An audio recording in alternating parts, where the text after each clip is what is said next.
نبی علیہ السلام کی ایک اور حدیث، کنت نہیتکم من زیارت القبور الا فزوروها فانها تذکر الآخرہ، میں تمہیں روکتا تھا قبرستان کی زیارت سے، قبروں کی زیارت سے۔ آغاز اسلام میں قبرستانوں کی زیارت سے روکا گیا۔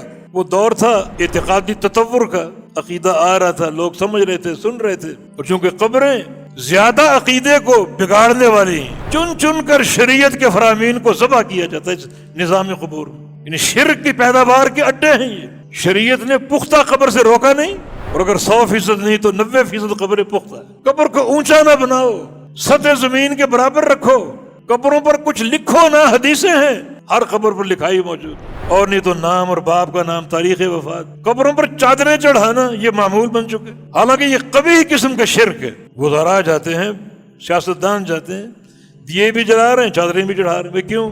تاکہ قبر والا خوش ہو جائے۔ اس میں یہ عقیدہ پنہا ہے کہ قبر والا بار کے حوال جانتا ہے۔ دوسرا سوال یہ کہ دیا کیوں جلا رہے ہو؟ اس کو خوش کرنے کے لیے۔ اس کو خوش کرنا کیوں چاہتے ہو؟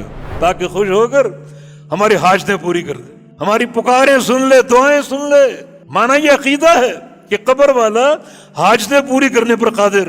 تو بہت سا شرک ان قبور سے نکلتا ہے، قبروں کے نظام سے نکلتا ہے۔ تبھی تو شریعت نے آغاز امر میں قبروں کی زیارت سے روک دیا۔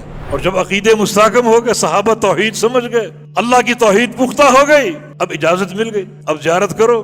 فإنها تذکر الآخرہ، یہ زیارت تمہیں آخرت کی یاد دلائے گی۔